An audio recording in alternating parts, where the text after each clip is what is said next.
second part is going to be looking at the practices in terms of data of accessibility and availability. The first guest speaker is my colleague, Pierre-Olivier Pinault. He's the chair of our chair, which is the chair in energy sector management of HEC Montréal. And he will talk about issues related to data availability. Pierre-Olivier. Ok, merci beaucoup, Joanne. Merci à tout le monde.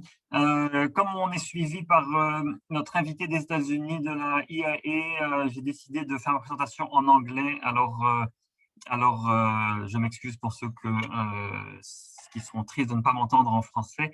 So I'll discuss now a few things. I'll be quick because Joanne has already mentioned a few things. And we all realize that there's a lot of data that is not available in Canada. But we did a little benchmarking, and I should mention that this benchmarking was done in collaboration with Christophe Boucher, who's here and who is collaborating with the chair. So I'll be brief. I'll just give some requirement. I'll go back, I'll go back just to show the level of needs of data, and then just for the historical perspective, 200 years ago, basically human societies were using about zero carbon, zero gasoline and petroleum products, zero natural gas.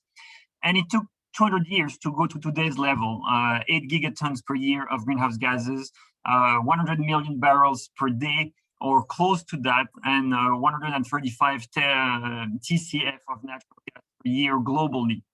And now we have 30 years basically to return to zero, when the worldwide population is 8 times bigger, and in Canada it's 57 times bigger compared to 200 years ago.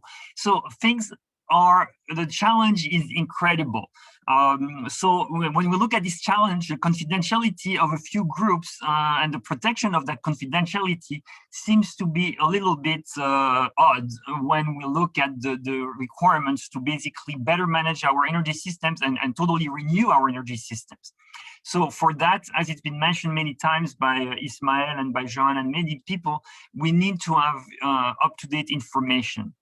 There are many questions we cannot answer right now. And here's a list of questions. I won't go through all these questions, but basically, for any given city in Canada, we don't know how much oil and petroleum products is sold in that city. We don't know how many electric vehicles there are in cities. We barely know in provinces, but we can actually know. Statistics Canada doesn't give us the number of EVs per province. It gives us the number of new EVs every year per province. For firewood, it's been mentioned, there's no information on firewood across Canada, geothermal wells in Quebec or any other provinces. So there are so many questions for which we need practical answers to be able to make progresses for which we don't have answers. And we cannot, because basically our statistical agencies are not providing data on this. So we've done a little international benchmarking to basically illustrate the fact that Canada is behind every comparable country that we would like to have for every energy data that we've been looking for. So just a few examples on electricity. If you're looking for electricity generation by energy source, in Canada, you would have the data with three-month lag on a monthly basis by province. That's how detailed you can have the data for all Canadian provinces. If you go at the EIA, the United States, you can get the data by state hourly with 1 day lag. So you can see the difference between the Canadian standard and the US standard. Same thing for France. You can have 15 minutes generation data countrywide, 1 hour lag. Switzerland, weekly generation data with 1 month lag. UK, 30 minutes product generation data, 1 day lag, and so on.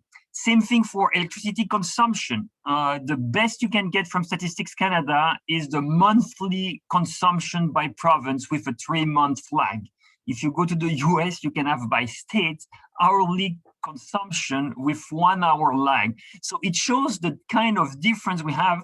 And I'm a data user, energy data user. And we've been in contact with Statistics Canada many times and all other agencies. And that's basically our frustration with this kind of lags and details are the reason why we basically complain and pushed for this kind of workshop to try to push. So, but again, for crude oil production, same kind of lags, and with what we've seen from Petrinex, in the sense that there's no reason why we cannot be, more up to date. Actually, for crude oil production, that's the only data that we are more or less similar to other countries. And then where we really lag behind is in terms of consumption, how much petroleum product is supplied by product to different to provinces. Well, currently it's not possible. We don't know how much what is the supply of petroleum products by province.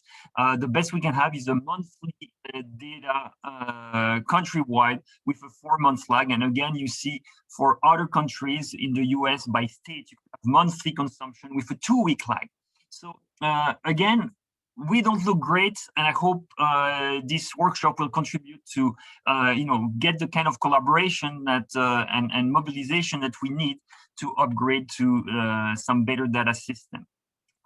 Jean already mentioned all these holes in the supply and availability of energy data across Canada. So all these X's or holes. Again, I won't insist on that. Joan mentioned that from the beginning. Just to show you a few examples, Switzerland, a small country, 8 million people, they provide production data and import data and export data on wood and charcoal. So that's interesting. This is the kind of, provincial data we would need. What's the production of wood products? And they have that. Same thing in Switzerland. Solar data, they have the number of solar panels that are actually connected to the grid, how much, what's the capacity installed, connected to the grid and not connected to the grid by year, and then the generation of these solar PV. If you try to look for that data anywhere in Canada, maybe in Ontario you could have, because you could have some data because the independent system operator in Ontario collects such data, but there's basically nothing that could look like this across Canada. In New York, you could have, you could detailed information per county. There are 62 counties in the state of New York, and you could get information on consumption sales, gasoline sales by county for every year. So again, that allows you to track, how much oil products are sold in every county. And basically, if you want to orientate efforts to reduce that oil consumption, which is a goal that Quebec explicitly has for 2030, we need to reduce by 40% our petroleum products consumption. So we would probably be good to have some kind of information on how much we're consuming and where we consume these products. So that's part of the benchmark, showing that some countries and some small countries like Switzerland or some states are doing far better than we do in terms of energy data. And I'll conclude and then leave more time to people that actually have more content than I do today. There's a lot of room for improvement. We can have a better coverage of energy data. Renewable are awfully covered in our energy data. We could have a greater geographic granularity and higher frequency of data. Thank you very much, and I hope I'll give time to others and for questions. Merci Pierre-Olivier, efficace comme toujours. So our next speaker is Thomas Leckie. He's the Assistant Administrator for Energy Statistics at the U.S. Energy Information Administration. So he's going to give us a perspective of the approach to confidentiality and data suppression and more from their perspective. I've always dreamt that we would be able to merge somehow the approach of Canada, energy data in Canada and the US. Hopefully, perhaps this will inspire us. So Tom, the floor is yours. Thank you very much. Hoping you can hear me. Yes, we can. Okay.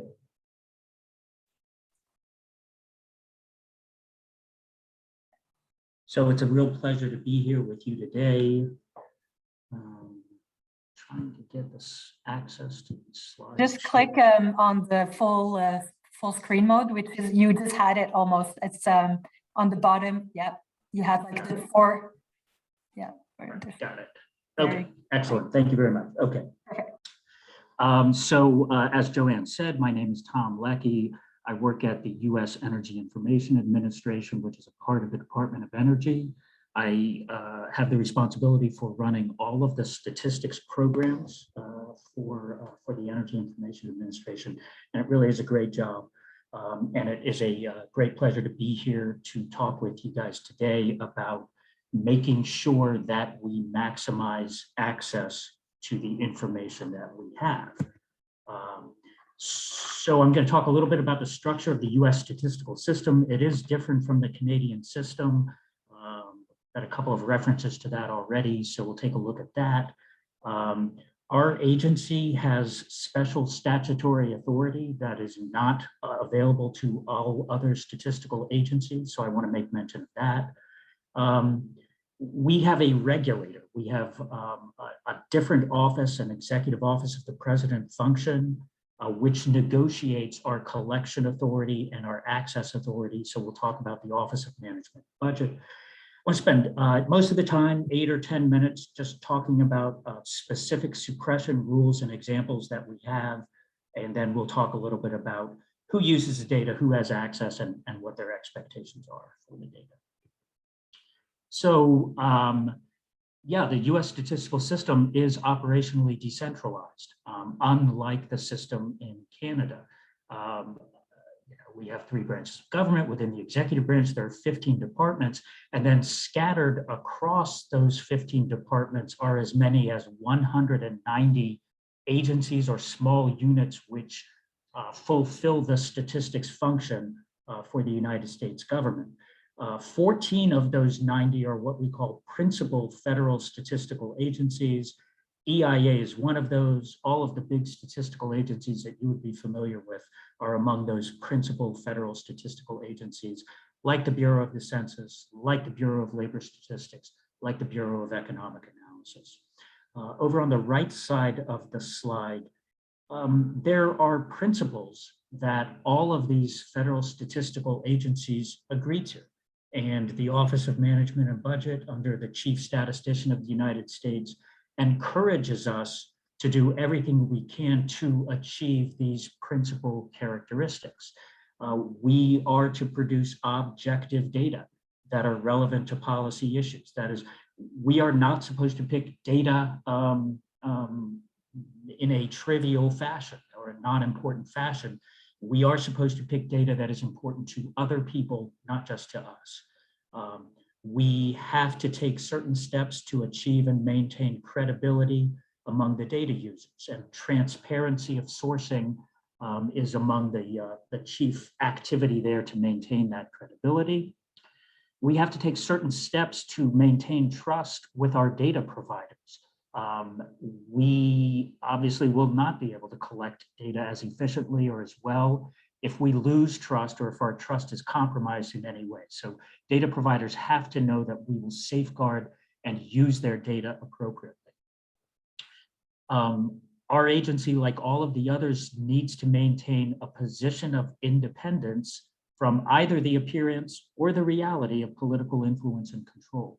So we'll talk a little bit about that in just another slide, and how the EIA is able to maintain its independent political stance while it is still within the executive branch of the United States. And finally, all of these statistical agencies need to make a commitment to continuous improvement and innovation. Very, very busy slide about the Department of Energy and how it's set up. At the very top of it, we have the Secretary of Energy, who's of course appointed by the President. The EIA Administrator is also appointed by the President, and the EIA Administrator is a direct report to the Secretary of Energy. But the statute which created the Energy Information Administration in 1977 gave the administrator the sole authority to release data and reports. So as a practical matter, every item of information that comes out of our agency is authorized by the administrator of the agency, with no control or input from anyone else or any other interest that you would see on this very, very large chart. Saying just a little bit about how the system is set up to work. We do have very powerful statutes that give us great collection authority. So the administrator of EIA can impose mandatory data collection on energy firms and energy interests in the United States if the administrator thinks that they have data that are relevant and useful to the public of the United States. So the vast majority of our surveys are conducted using this mandatory collection authority, and it is a huge benefit to us, and it guarantees very, very high response rates. Well, with that power to compel responses from data firms also comes legal obligations to protect their data. The first law that you see cited there is the Confidential Information Protection Statistical Efficiency Act. We call it SIPSIA, and it provides certainty to data providers that EIA will safeguard and protect its data. Working in tandem with these laws that give EIA power and which protect data respondents, EIA must conduct its business with integrity and transparency. I'm looking at the right side of the slide now. We must be transparent with our data users about our data sources and our survey methods. And we must be transparent with our data suppliers on why we're collecting the data, how we intend to use it, how we intend to publish it, and how we will protect it at every stage of the process, every stage of the process. The whole thing works a lot better with the trust imperative on the left side. We try to maintain a very positive, constructive relationship with our data suppliers. We try to make it as easy as possible for them to reply. We try to limit the amount of follow-up questions that we have by designing good surveys and providing excellent instructions in those surveys. And I'm happy to report that we have earned the trust of data responders so that in the by and large, the vast majority of our data collections run very, very smoothly and very, very efficiently. So when you put all these three pieces together, we do like to think that we have the means to maximize public access to information while still maintaining confidentiality among respondents. I mentioned a little bit that we have a regulator, somebody who guarantees that we are following the rules and living up to our end of the bargain. It's the Office of Management and Budget, and within the Office of Management and Budget, there is a Office of Information and Regulatory Authority, and they clear our survey forms so that we can put them in the field. We usually begin this process something like 18 to 24 months before our forms expire. We start by looking at the forms. We think about what we need to improve.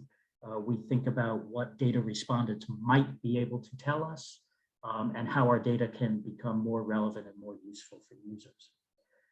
About 12 to 14 months before, we make a public statement of our intentions by submitting a Federal Register notice. That kicks off a 60-day public comment period where everybody from data respondents to data users to other federal agencies, state agencies, and other interests can all give us input on what they think we should be doing with the forms, collecting more data, collecting less data, changing various aspects of the forms. We take in all of that input, and then we write a final statement of our intentions called a supporting statement. And the supporting statement contains a lot of technical detail about our sampling, about our survey methods, about some of the costs that we're going to impose.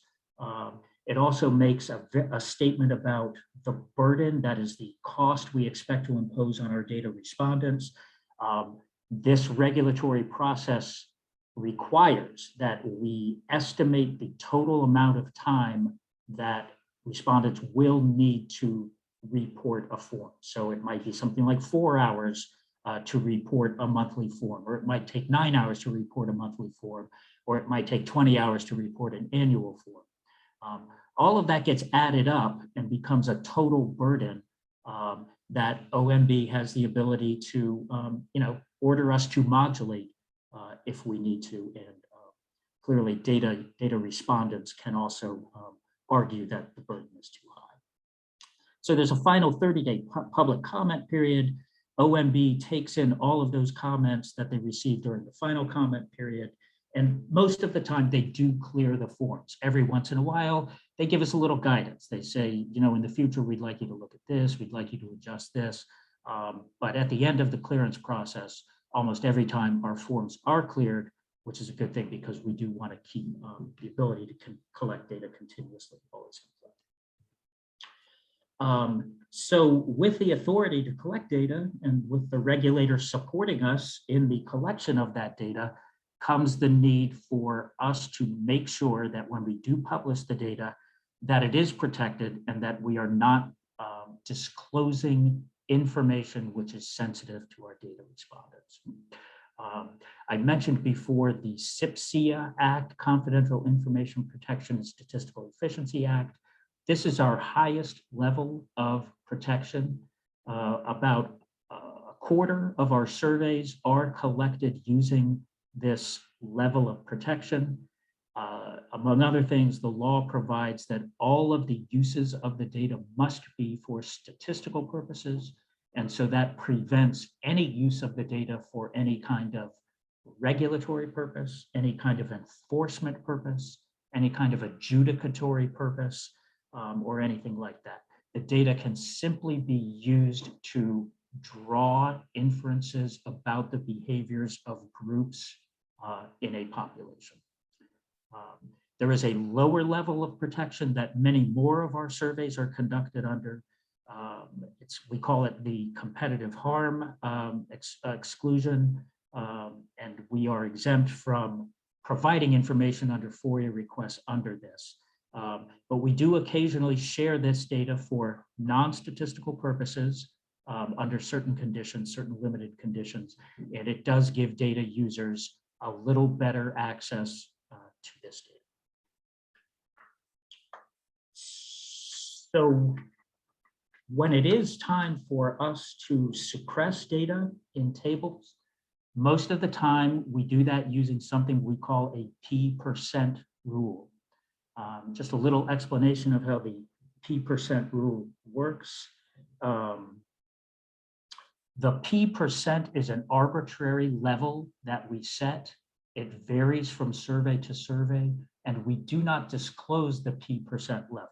But basically, the P level is the level of protection that we are applying at the cell level. And here's how the rule works. If the top 2 contributors to the cell together comprise a value in excess of the P level, then we must suppress that cell. And the purpose of that suppression is to prevent either of those top 2 competitors from deducing the remaining value of their competitor. And so this is how we guarantee that cells that are dominated by relatively small number of respondents are withheld, and that sensitive business information reported to us in trust and in confidence will stay that way and will not be revealed. The P% rule is a relatively simple rule. It's relatively simple for us to impose. We have software and we can do it. As you might imagine, we run the software. Very, very helpful for publishing tens of thousands, hundreds of thousands of cells. But it does begin to get very, very complicated through complementary suppression. That is, other cells, which must also be suppressed because of the restrictions imposed at the cell level of the P% rule. So here is an example of one way that we work this primary suppression. here in this table, it's a new table that we just put out earlier this year. You may recall that in May 7th exactly, a group of ransomware people shut down the Colonial Pipeline, gained access to the Colonial Pipeline, which is a major petroleum product distribution pipeline, which runs basically from Texas all the way up the East Coast to New York. This was a major disruption to supply. The pipeline itself, the pipeline operator got control of the pipeline within about 3 or 4 days, but markets were disrupted for a couple of weeks, and there really was a lot of uncertainty about how markets would behave. So in response to people, we put together a brand new table with greater levels of disaggregation than we had ever published before. So this is that new table. We're trying to report inventories or stocks of motor gasoline along the East Coast of the United States. You can see that there are 4 geographies here, the East Coast as a whole, but then the 3 sub-geographies. We have New England, we have the Middle Atlantic, and we have the South Atlantic. And then within each of these geographies, we're reporting for the first time types of stocks held. Okay? Refineries where the product is made hold some stocks. As stocks are distributed through the system, they are temporarily in pipelines, but they are still understood to be stocks. And ultimately, they come to these large storage terminals where they get picked up by trucks and driven to service stations. So for the entire East Coast of the United States, you can see that every cell is reported. Okay, so the P% rule has no effect at the entire East Coast level for our ability to report this data. But as we move down to the smaller levels of aggregation, you can see that the rule begins to knock out a whole lot of cells. Some of the cells are knocked out because the pipeline stocks themselves are highly concentrated. Pipeline, you might guess, is a monopoly activity, so it has almost no reporters in it. So virtually all of those cells have to be withheld. And from there, they can start to knock out other cells. Okay, so for example, here in New England, you can see there are no refineries. So if you have to withhold the pipeline cells, you also have to withhold the bulk terminal cells here. Otherwise, people would be able to deduce from the total here what was going on at bulk terminals.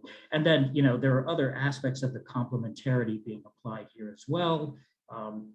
You know, the totals that are reported up here also would give people the ability to come back down here into these subcells and deduce other items that we would rather suppress. So I offer this as just an example, a recent example of primary suppression. Obviously, we were highly motivated to get this information into the public domain to remove some anxiety from the markets. But even under these conditions, we had a significant amount of withholding. I'm going to come back to this slide in about 2 minutes. I want to skip forward to this slide and also point out that we also suppress cells for quality reasons.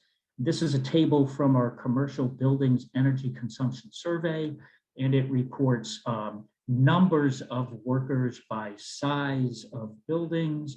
And we have this tabulation that we impose, you know, categories of numbers of workers and the size of buildings. And then from that, we're able to build the tabulation cells, the data cells here.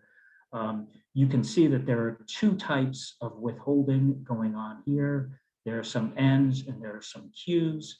The bottom half of this table is what we call the relative standard errors that are associated with each of these cells. So we have a cutoff level, and I believe it's 25% in this table. Can see that where the relative standard errors are in excess of the 25% level, we withhold the cell values, not because of any confidentiality purpose, but because the data quality is not sufficient for us to publish it. Okay? The N values mean that we did not collect enough cases in this particular cross tabulation to actually produce any data. Finally, just one more example of how suppression can cascade around other cells and some of the choices that we make at EIA when we're forced to do that. Just a little example here of how we might have to suppress if we were publishing, say, sales of some product for a group of 6 states. This very simplistic pie chart we're looking at identifies 6 states in our region called the Central Atlantic. We want to publish state level values and the entire regional value represented here by the entire pie. We have no problem publishing sales for 4 of the states, DC, Maryland, New York, and Pennsylvania, but in 2 of these states, in this hypothetical, there is a single company reporting Delaware and New Jersey. So clearly that's going to knock out Delaware and New Jersey as reportable cells. But you can immediately see possibly that we're also going to have to suppress something else in this case. We're either going to have to suppress the entire subregion, which is the value of the pie, or we're going to have to suppress one of the reportable states. Otherwise, the people in New Jersey would be able to figure out the value of the people in Delaware and vice versa if they had the total value of the entire pie. Okay, so my last slide, I just want to make mention very briefly here of who uses our data and how they get access to it. As I said before, EIA is obligated to publish all of the data that it collects. That is part of the expectation from the clearance from the Office of Management and Budget. So a small percentage is withheld, but the expectation is that all of that data is available. It's available on time. It's available in a reliable release schedule. People know when to get it, when it's available. You know, it's just a very reliable, regular reporting structure. We have a website. People seem to like the website. We get a lot of visits to the website. And over here, here is some of the character of the people that come to us. One of the things I would point out here about our data users is that the 3 biggest slices of the pie are themselves in the energy industry. Okay, so we have business and industry, which benefits. We have people involved in the energy sector itself. We have finance and consulting, which often supports the business enterprise. So while firms engaged in energy enterprises do have an interest in suppressing data and making sure that sensitive information is not publicized, they also do have a very strong interest in seeing the information because it helps their business operations. Beyond that, we have private citizens, we have students, elementary, primary, secondary education. Other government agencies are big consumers of our data too. Finally, just a couple of other things here in the slides. You can find links to other statements of US statistical policy. Some of them are very short, very kind of handy things that you can just download and kind of get statements on principles and practices and some of the other rules. The entire SIPSIA Act is available if you want to see it. And finally, I would just close and make mention of the newest law for the statistical agencies in the United States, Evidence-Based Policymaking Act of 2018. It does try to draw all the various statistical agencies closer together in the way they operate and in the way they make data available to the public. So one of the chief accomplishments of the law is that data users will face one set of rules, whether they're going to the Census Bureau for data, whether they're coming to EIA for data, or whether they're coming to one of the other statistical agencies. Same rules will apply to everybody who wants to get our data. And with that, I will conclude and hand the microphone back to you, Joanne. Thank you very much. Great, thanks, Tom. Notre prochaine conférencière est Alexia Agrigiolas, qui est doctorante en faculté de droit à l'Université de Montréal. Elle a préparé en fait un rapport qui est déjà disponible sur le site de l'événement que je vous ai envoyé par courriel. pour télécharger. C'est une première édition qu'on espère pouvoir améliorer une fois que Statistique Canada va avoir terminé sa période de transition électorale. Mais Alexia va nous présenter du moins les premiers résultats du document de travail, des analyses qu'elle a fait. Donc, c'est à toi, Alexia. Bonjour à toutes et à tous. Donc, comme il vient d'être dit, je m'appelle Alexia Argiolas et mon propos, c'est essentiellement... Mettre la présentation en mode plein écran, s'il vous plaît. Oui, justement, j'essaie de le faire, mais je n'ai pas accès à... Si tu vas en bas, en fait, près du numéro de ta page de slide, tu vas voir, il y a un petit livre, il y a quatre rectangles, une espèce de cahier, puis après, tu vois, il y a comme un rectangle avec une petite barre en dessous. Tu vois, plus bas, c'est écrit note. Oui, là, ok, ici, droite, ok, voilà. désolée. Donc, je disais qu'essentiellement, mon propos va être essentiellement juridique, puisque je vais vous transmettre un aperçu des enjeux et des règles de droit pour la suppression et la confidentialité des données en énergie au Canada. Donc, comme Madame Widmer vient de l'expliquer, cette présentation a pour base un rapport que vous pourrez justement retrouver en ligne sur la chaire de gestion du secteur de l'énergie de HEC Montréal. Et je vous invite bien évidemment à le lire puisqu'il va reprendre et approfondir certains points que je vais vous présenter aujourd'hui. Donc, les points qui vont être présentés aujourd'hui, ça va être le contexte et l'enjeu de l'étude, donc à savoir pourquoi l'étude qui a été menée est importante. La présentation de l'approche canadienne relative au système statistique, donc la loi sur la statistique, les mécanismes de collecte, de divulgation et de publication de données.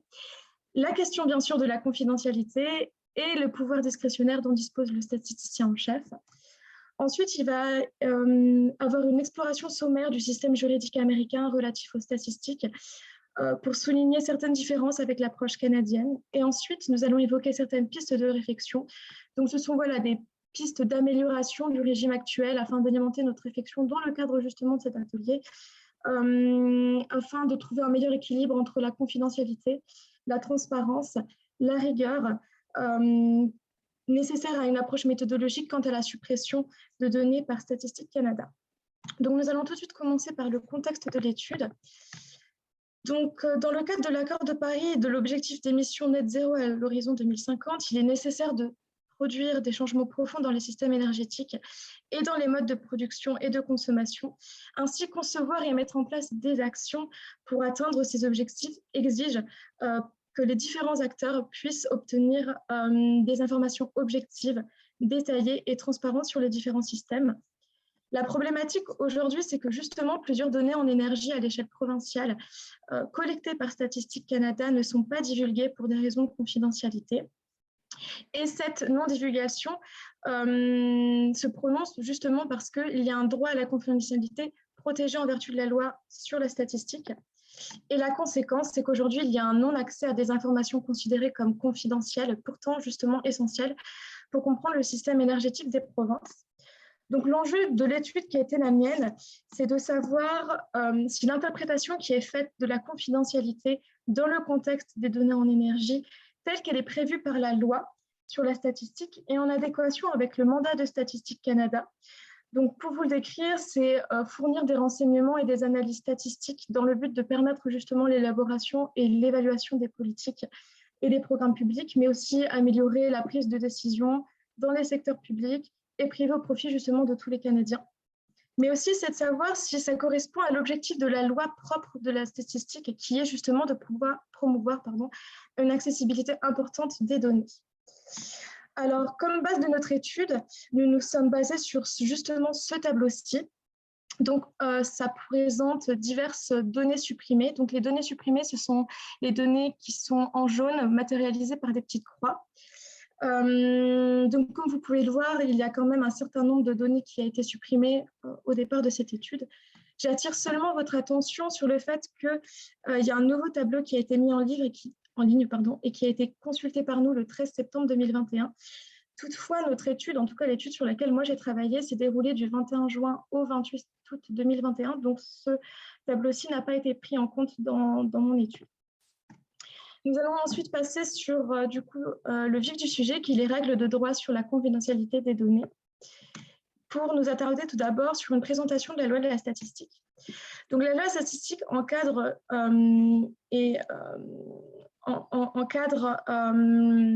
l'action de Statistique Canada et du statisticien en chef. Alors, tout d'abord, Statistique Canada, c'est, vous l'aurez compris, l'agence fédérale qui a pour mandat de faire la collecte et la compilation de statistiques à travers tout le pays, donc c'est national. Et en vertu de cette loi, Statistique Canada doit entre autres recueillir, compiler, analyser, dépouiller et publier des renseignements statistiques sur l'ensemble des activités que vous pouvez voir sur cette slide. La force juridique de la loi sur la statistique, c'est justement qu'elle est contraignante. Donc, c'est une obligation pour Statistique Canada de s'y conformer. Et l'obligation de produire des statistiques doit être interprétée dans son sens le plus littéral, c'est-à-dire que l'information doit être publiée dès qu'elle est prête, et ce, dans les deux langues officielles, donc le français et l'anglais. Donc, vous comprendrez bien que l'objectif principal de la loi, c'est bien sûr la collecte, mais surtout la publication des données sur les activités qui sont visées, donc économiques, énergétiques, etc. Et ensuite, comme je le disais, la loi sur la statistique établit le cadre de l'action du statisticien en chef. Donc, c'est celui qui dirige Statistique Canada.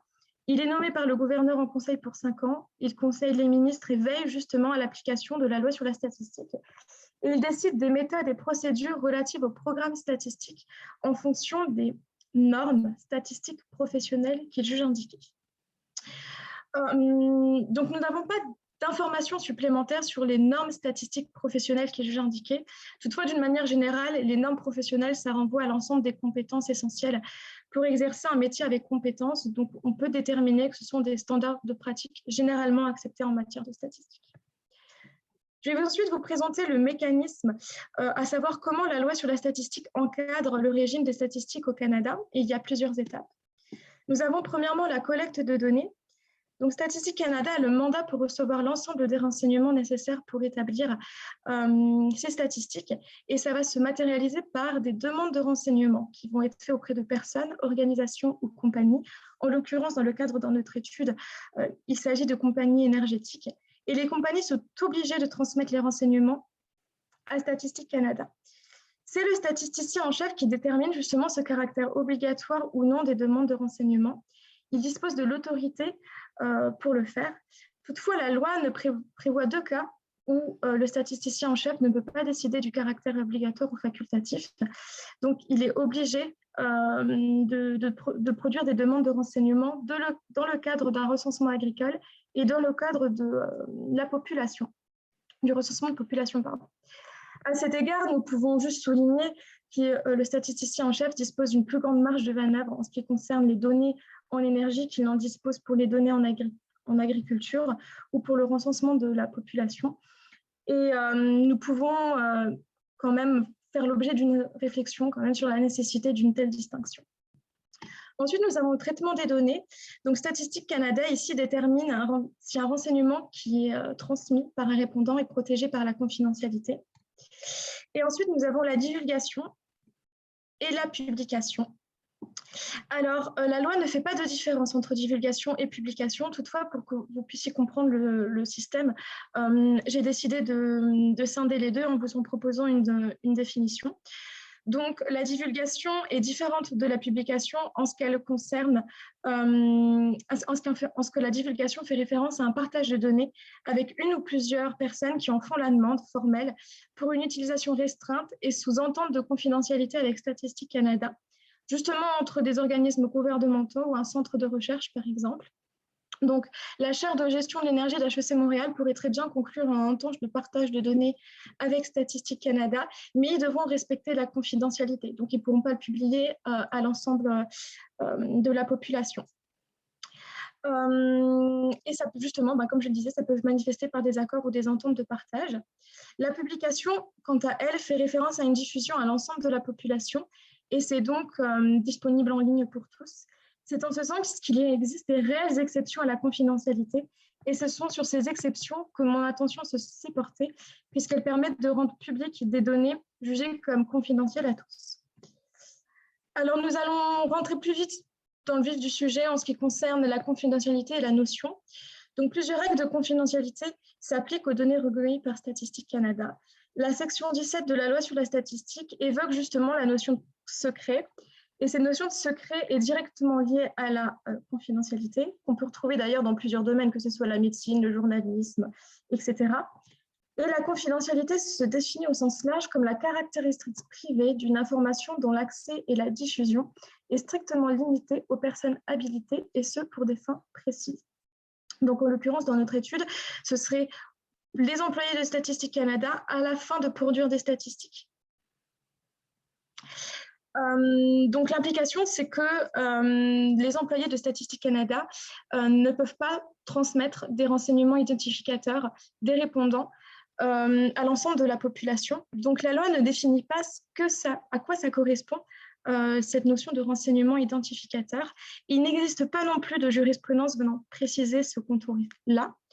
Donc nous avons pu trouver un protocole d'entente de partage de données justement conclu entre Statistiques Canada et l'Office national de l'énergie, qui s'appelle aujourd'hui Régie de l'énergie du Canada, qui établit que les renseignements peuvent être définis comme les réponses de l'enquête permettant d'identifier une personne directement ou non, et identificateur, donc le terme identificateur, comme le nom, l'adresse, le numéro de téléphone ou tout autre moyen permettant d'identifier directement une personne.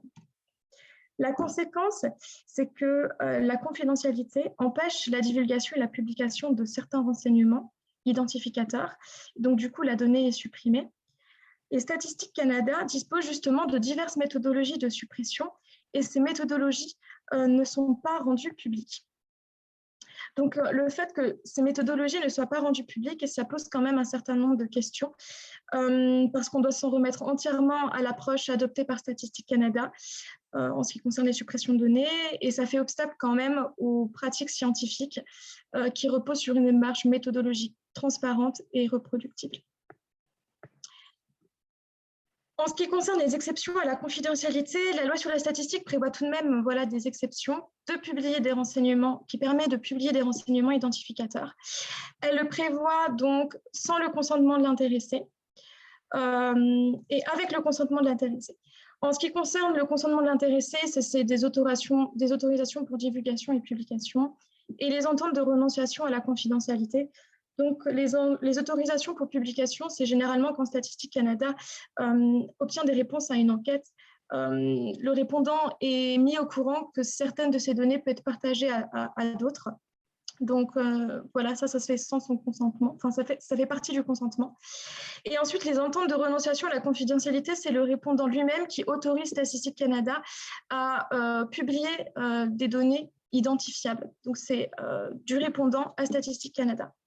Et ensuite, il y a des publications qui, justement, ne nécessitent pas de consentement. Et c'est sur celle-ci que moi, dans mon rapport, je me suis attardée à expliquer.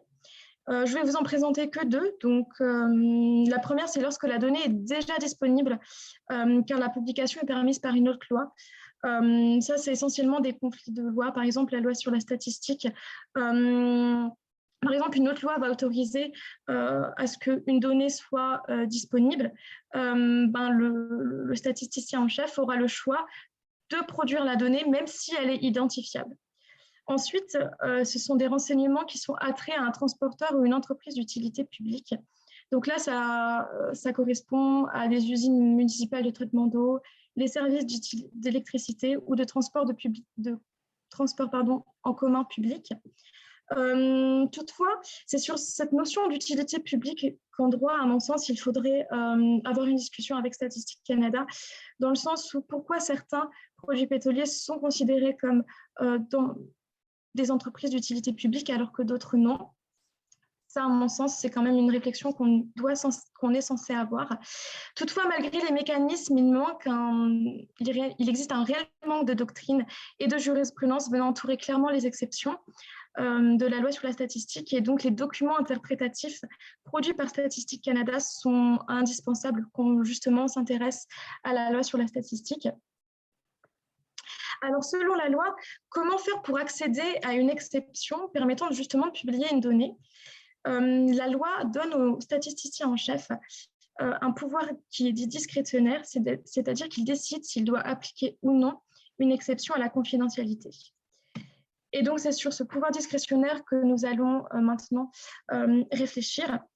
Donc, en ce qui concerne la notion, il s'agit d'une autorité dotée d'une autonomie décisionnelle lui permettant de décider s'il intervient ou non, de même de décider comment il intervient, toujours en respectant le cadre prévu par la loi.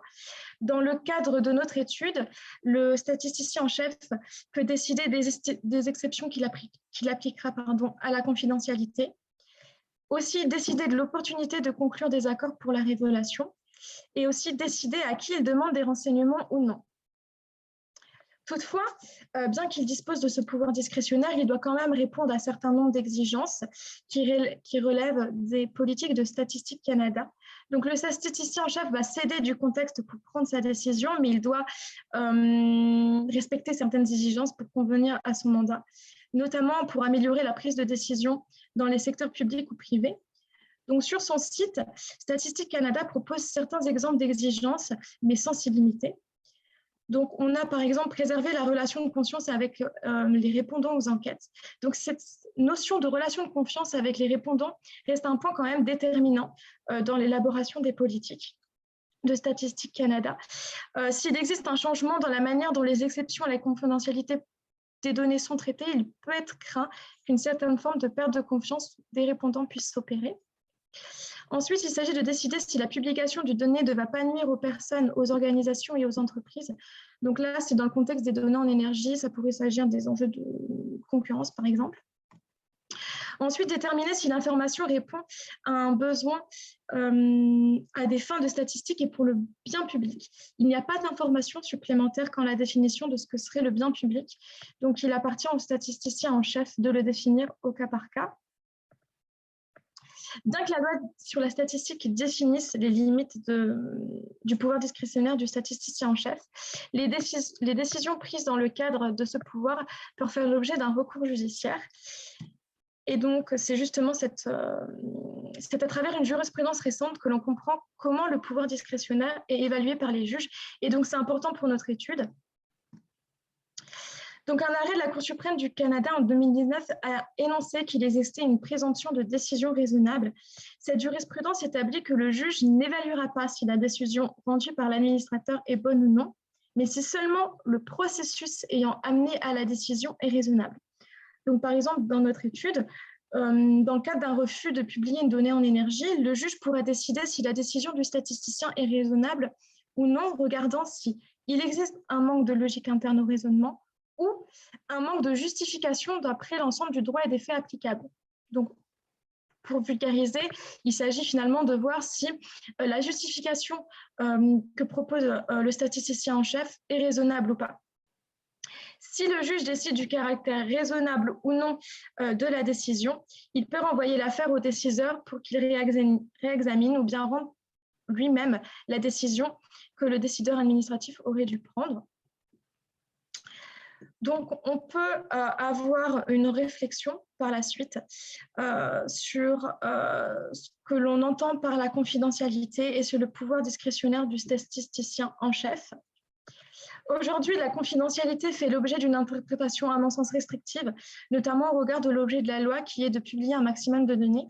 C'est une notion importante de la confidentialité, notamment dans une décision de 2019, le juge a interprété que la loi sur la statistique, et notamment l'article 17 relatif au secret, est une démonstration du souhait du Parlement d'accorder à la confidentialité une grande importance dans le système statistique. Toutefois, nous militons pour une interprétation plus large de la confidentialité. On pourrait par exemple rattacher la confidentialité exclusivement aux renseignements qui sont en lien directement avec une personne, une entreprise ou une organisation. Comme vous pouvez le voir, je vous ai mis l'article 17 de la loi sur la statistique et il est finalement indiqué que ça doit uniquement concerner exclusivement les personnes. Donc, on peut considérer que si une information concerne une personne, mais que de manière indirecte, on pourrait la publier. Et comme je vous l'ai dit tout à l'heure, il faudrait également réfléchir sur cette notion d'utilité publique et savoir pourquoi ça ne pourrait pas toucher tous les produits pétroliers, par exemple. De la même manière, il serait souhaitable d'expliquer les méthodologies de suppression de données parce que ça ne reviendrait pas à remettre en cause la confidentialité et ça pourrait permettre d'assurer une transparence nécessaire pour une prise de décision éclairée et justifiée au profit de tous les Canadiens. et pas uniquement pour les chercheurs, par exemple. Donc, nous allons nous attarder ensuite à l'approche américaine. Alexia, juste vous souligner qu'il reste 1 minute. Ok, d'accord. Alors, pour vous présenter l'approche américaine de façon très rapide, il a été décidé de faire cette approche pour la comparer à l'approche canadienne et voir les différences. Donc, 2 constats ont pu être établis. C'est une approche décentralisée, c'est-à-dire que contrairement au Canada, le système statistique américain est décentralisé et réparti en certaines agences qui sont responsables de la collecte, la compilation et le traitement des statistiques. Et ensuite spécialisé parce que chaque agence est spécialisée dans son domaine. En matière d'énergie, nous avons donc l'EIA, donc l'Energy Information Administration, qui est responsable des données exclusivement en énergie. Et donc l'EIA est dirigé par un administrateur qui joue le rôle de fonctionnaire comme le statisticien en chef de Statistical Canada, mais seulement en matière d'énergie. Donc nous avons pu déterminer 5 différences et on a pu aussi remarquer une multiplicité de lois, comme ça a pu vous être présenté avant moi. Je voulais vous démontrer cette loi-là parce que donc le Paperwork Reduction Act, qui institue l'Office of Management and Budget, qui est un organisme justement indépendant de l'IA, qui a pour but d'assurer l'efficience et l'efficacité du système, ainsi que l'impartialité et la confidentialité des renseignements pour les statistiques. Et afin de réaliser ces objectifs, l'OMB produit des normes, et ce sont ces normes-ci dont je me suis intéressée pour les différences que je vais vous démontrer maintenant. Donc, on a tout d'abord la spécialisation, comme je vous l'ai indiqué. Statistics Canada s'occupe de toutes les données, alors qu'aux États-Unis, il y a des données des agences par données. Nous avons ensuite le pouvoir des dirigeants.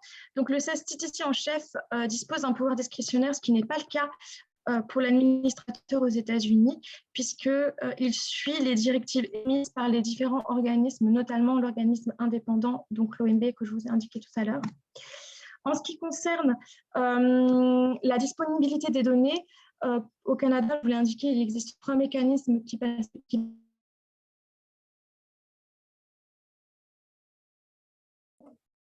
Alexia, vous avez arrêté? Alexia, peut-être éteindre votre caméra, ça va aider pour passer, pour finaliser votre présentation. Moi, j'ai pas compris ce que tu viens de dire. Je dis, mais voilà, il y avait d'autres. Donc, il y a d'autres, voilà, la transparence et l'évaluation. Je vous invite à lire le rapport qui a été transmis pour pouvoir avoir plus d'informations là-dessus. Et ensuite, il s'agissait voilà, de faire des pistes de réflexion dans lesquelles, de toute façon, demain, nous aurons l'occasion d'en rediscuter. Donc, je vous remercie beaucoup pour votre attention. Merci beaucoup, Alexia. Donc, our last speaker is Bradford Griffin. He's the Director General for the Center of Canadian, sorry, I'm trying to translate a French translation in front of me. Sorry, but it's the Canadian Center for Canadian Data and Energy and Emissions from the Simon Fraser University. And Bradford will present us perspectives on energy data from industry perspective, but also from a university and research perspective. So you can go ahead, Brad. Thanks. Thank you, Joanne. You can see my screen? Yes, yes. Merci à tous. Je vais faire la présentation en anglais parce que ça fait quelques années depuis je parlais en français régulièrement. So, I'll try not to take too long since I know it's the end of the workshop for everyone. And in fact, my presentation will be a bit of a sum up of all the other ones because I think there's been a lot of great ideas. So, there we go. So I'll just give a little overview of where I sit. I sort of wear two hats, and so I have I think an interesting perspective on both using and supplying energy data. So my main position is, as Joanne said, running the Canadian Energy an emissions data center. This has been running for about 30 years now, and I've been here for about 6. And we're housed in a university, but we sit somewhere between industry and government and data users.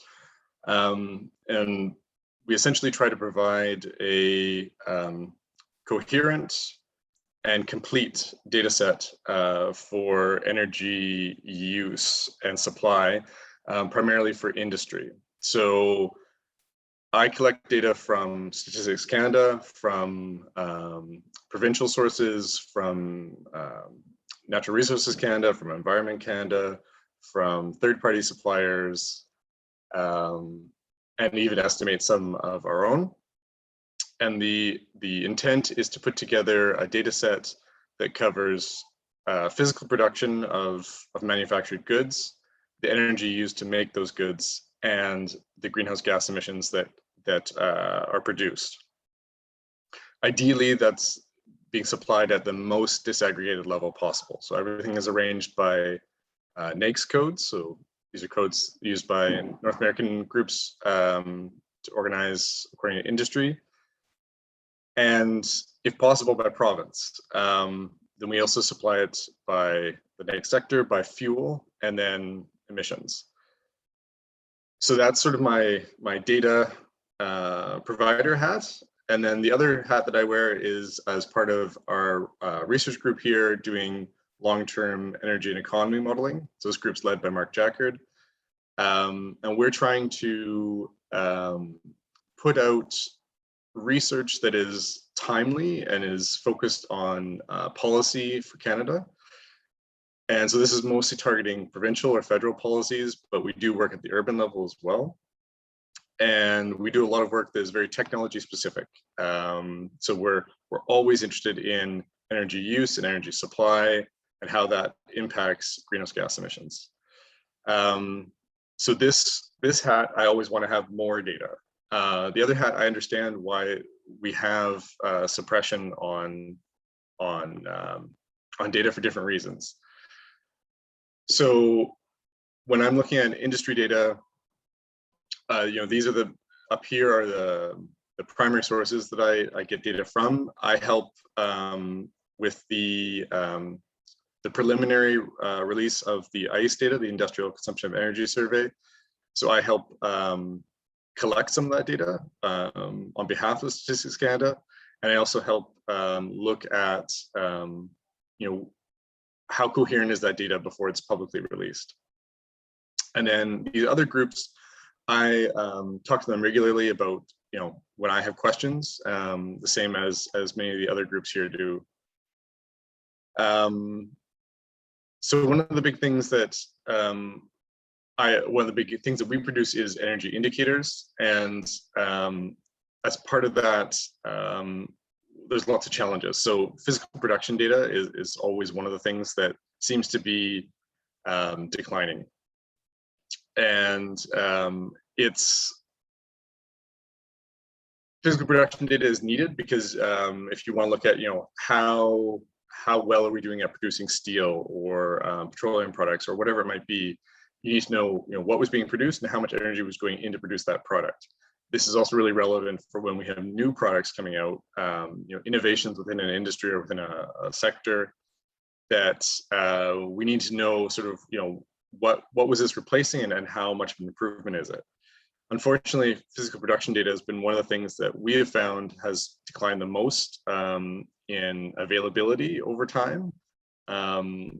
Many of the series that were historically provided by StatCan or other groups have either been canceled outright or they've transitioned to a cost recovery basis. So basically, an industry will pay for or provide and collect that information. Unfortunately, that situation is only tenable as long as that industry or that group sees value in providing that information. As soon as they don't, then they will stop providing it, and then it's no longer publicly available. And so this is a real challenge if you're trying to measure, the impact of a certain industry.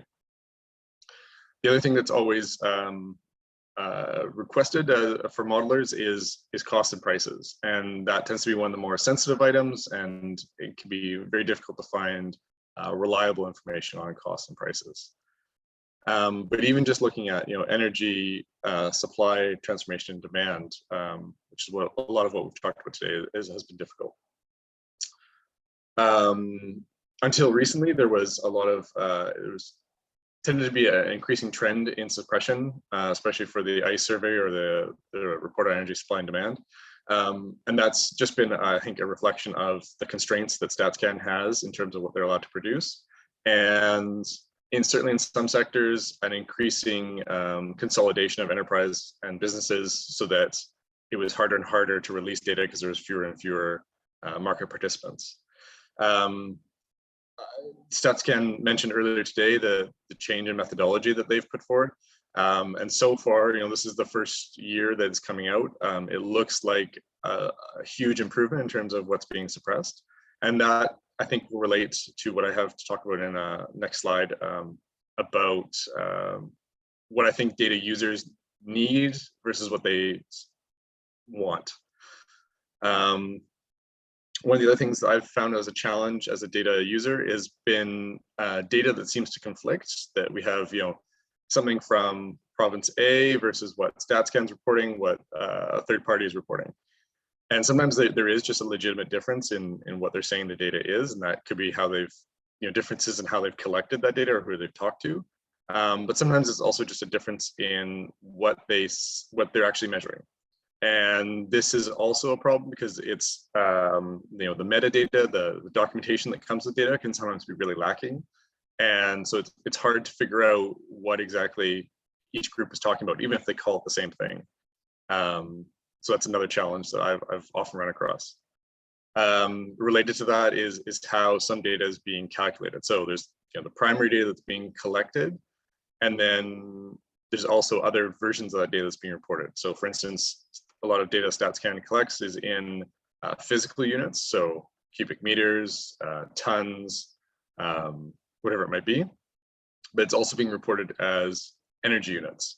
And so StatCan does a good job of saying, here's how we got from A to B, but other groups, it's less clear about what types of conversion units they're using, what are they using for non-CO2 greenhouse gases, things like that. So that's another problem that crops up.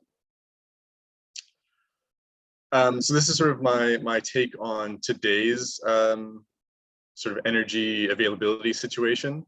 So we've got multiple users who are all trying to access data, and they're trying to get it from different locations. So some people might be going to provincial sources, some might be going to StatsCan, Environment Canada. They're all collecting different data. They're all collecting overlapping data. The sources for those providers are, the businesses and utilities, and sometimes provinces or StatCan. So there's something like Petronex reporting to StatCan. So there's these different layers of data providers. In my discussions with industry, when I talk to different industry groups, the burden is always talked about of having to report to multiple agencies in different ways and asking for slightly different things. Sometimes this is justified. Sometimes a business might have to report to 3, 4, 5 different groups for different things that are all related, but they're being asked in different ways. Sometimes it's I feel like it's a business who would prefer not to report at all, and so that any reporting for them would be onerous. This setup also makes it difficult for users to find data. I might have to go to Environment Canada to get greenhouse gas data. I might go to StatCan for energy data. I might go to the province for physical production data. And those 3 things are being collected in different ways, and they're not necessarily harmonized or talking about the same things exactly. And so at the end of the day, I can't combine those easily. However, this setup allows every data provider and every data collecting agent to have full control over what they collect and how they publish that.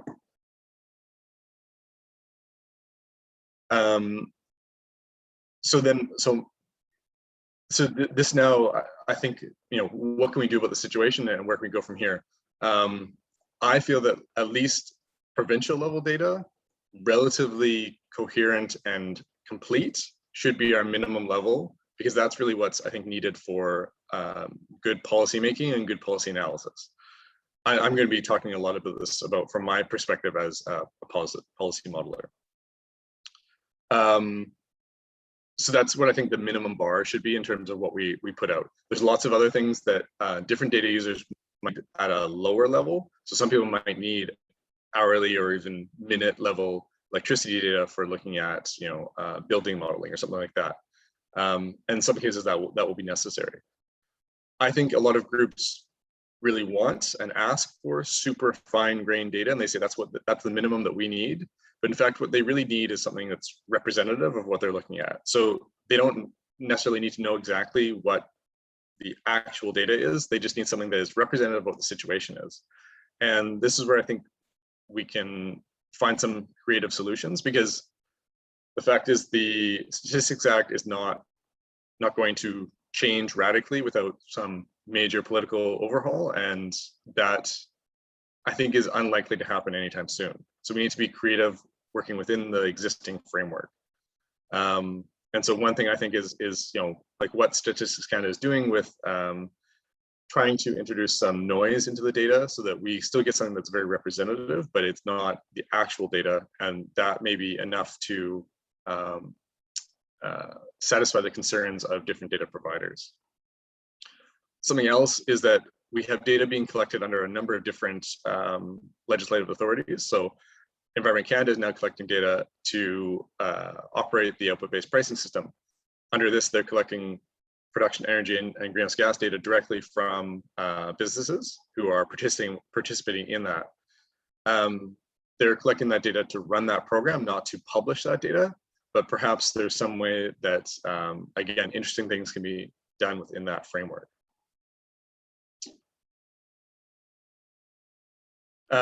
So the single thing that I think that could really help improve the data situation within Canada is something that was talked about earlier. Angela was talking about this, is to have a single window where data providers go to give their data, where people who are with the agencies that are collecting and analyzing that data, they operate within that single window, and users can go to a single place to find information.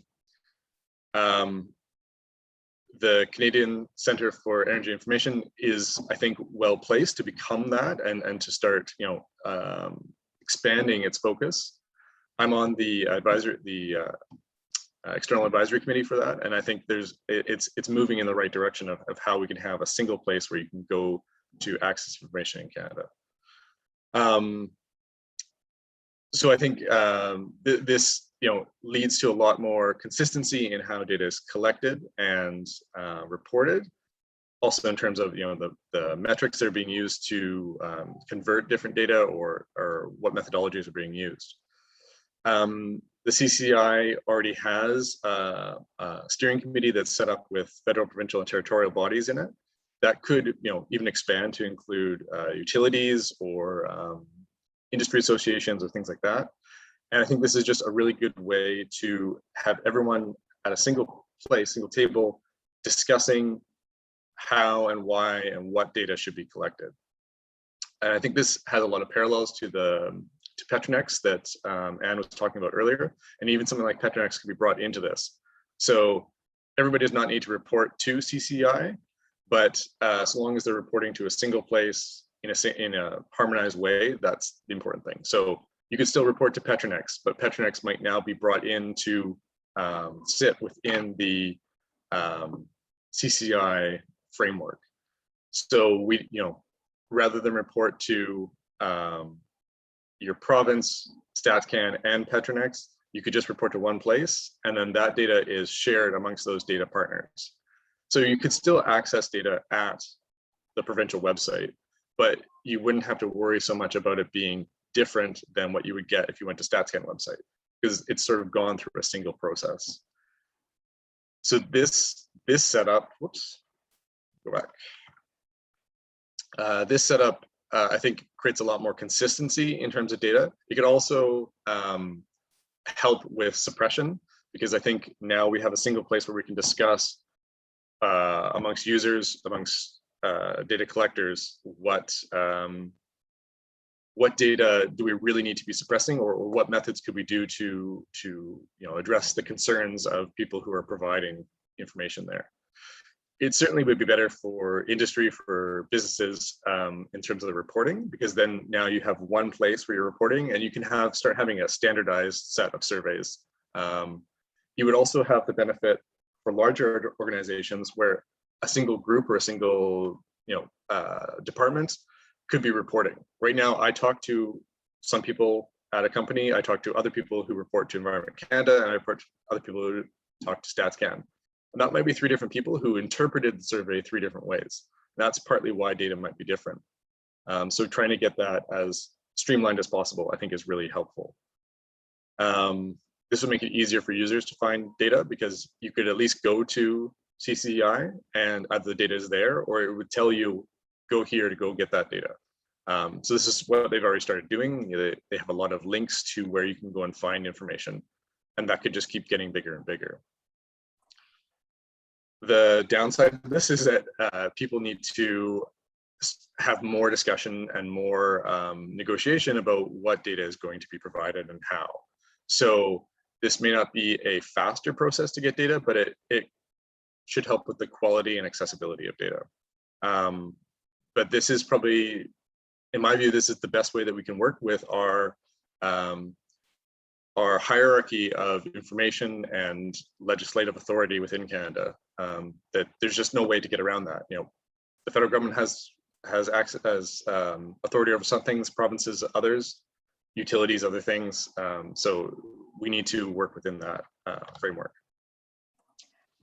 Brad, just to let you know, there's we're at the end of the time, so close. Okay, this is the last slide. Right, so this is just really touching on things that other people have already mentioned. We need to work on timeliness for some things. Our greenhouse gas data is delayed by 2 years before it's officially published. That should be a lot sooner, especially now as we're talking about trying to get to a net zero world. We need to have more quicker access to that. Also, new technologies.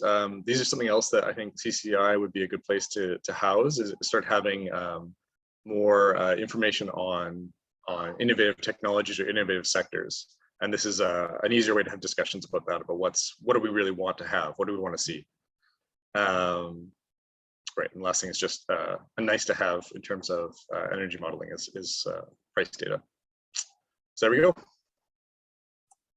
Thanks, Brad. We're really at the limit of the end of the event. I know everybody's busy, but I will take a couple of questions. I'm actually going to ask one, if it can be very quick, and perhaps it can pertain to Tom and I guess maybe Brad, if you want to afterwards say something. But Tom, you specifically talked about the importance of having rules in place to sort of make sure that you can protect the confidentiality of certain companies that would provide data. And there's a rule with the percentage of P where you're really assessing the competitive harm if you have a data point that would be confidential, or if you will make it public. But how, and this kind of is a sort of, I guess, quantitative approach, but how do you quantitatively also balance this out with what would be climate harm, that if you don't put out that data, what could it have as an impact, especially in the light of the international science that shows that literally, and most climate change GHG reduction plans have to already reach key targets in less than 10 years by 2030. Yeah. So how does, like, quantitatively, seriously, apart from having a sort of arbitrary way to determine what's public good or not, how do you measure that in the weight of whether or not it's important to put a data, even if you have competitive harm also that you have to weigh out? Here's what I would say to that. I would say that we would clear the data collection vehicle with with no protection in place. In other words, we would clear it and say that we intend to publish every item we collect without suppression. And then, we'd go through our process. OMB would ask us questions about that. Data users would ask their questions about it. And if the form were cleared, in the situation you're talking about, there's an imperative to do it. The form would be cleared, and we would collect the data, and we would publish it just the way we told everybody we would. Back to you. Brad, maybe because you can provide some context of how would we quantitatively balance out what's considered competitive harm to take that in consideration on whether or not data is going to be suppressed and confidential with the climate harm that that could bring if we don't make some data available. So I'd say that that is not the discussion for, say, StatCan. StatCan is being directed by the government in terms of what the Statistics Act says what they're allowed to release, and for them to release something else, there has to be, I'd say, like a social consensus that that data is imperative and that it should be a public good. And so it's not up to StatsCan to be the sole arbitrator of what is or is not released. There has to be more voices involved in that discussion to give them the justification to do that. So I think it's a broader conversation that I think we're moving towards, but needs to be higher on the agenda. But just as a point of order, I mean, right now there are rules that are, unfortunately, the methodology is not public, that are deciding whether or not data is suppressed. And I showed that in the example, and we don't know why it was suppressed, even if it's presented at a Western or Eastern Canada level. So there is decisions being made within Statistics Canada, even if we wish it was outside. But this is the reality. There's one question that is available in the Q&A. It's a long one. Sorry, I'm just trying to, I think it was Jessica Weber that, here it goes. It says, if I may offer an observation, a lot of the focus has been on obtaining more granular energy data by sources. Traditional statistical surveys on energy by source, while they serve their purpose for economic modeling, are the wrong tools for the job for identifying GHG mitigation solutions, because they don't take the root cause of consumption into account, namely the buildings with their performance characteristic, urban form, and energy using equipment, including vehicles, as well as the socioeconomic characteristics of the population. So building science with geospatial data, for instance, are some of the skills required to undertake parametric analysis and predictive analytics. Sorry, it's a very long question. Maybe I'll just pop it up. Basically, it's what I understand is that we're maybe not focusing on the right thing. There has to be like much broader information data, especially in the context of transition. If we want to start doing the changes we need at a systemic level, and I fully agree with that. So if there's no other question, I'm just going to thank everyone, so all the participants. Je remercie tous les conférenciers, tous les invités. Demain, on va avoir 2 tables, les tables 1 et 2, et ensuite le surlendemain, on a 2 autres tables, les tables 3 et 4. Tous les liens vous ont été envoyés. Si vous ne les avez pas reçus, écrivez-moi un courriel. Votre participation est très importante parce qu'il y a seulement 10 personnes par table pour pouvoir passer à travers 6 questions qui sont à la fin de la programmation. So just for the Anglophone participants to the table, there's 6 questions for each table. They're all the same, but at the end of the program that's online, it's very important you participate because there's only 10 people per table, and this is what's going to be used as input to the report. So with that, thank you everyone, and the recording will be available on the website shortly. See you, some of you tomorrow, and thank you. Bye.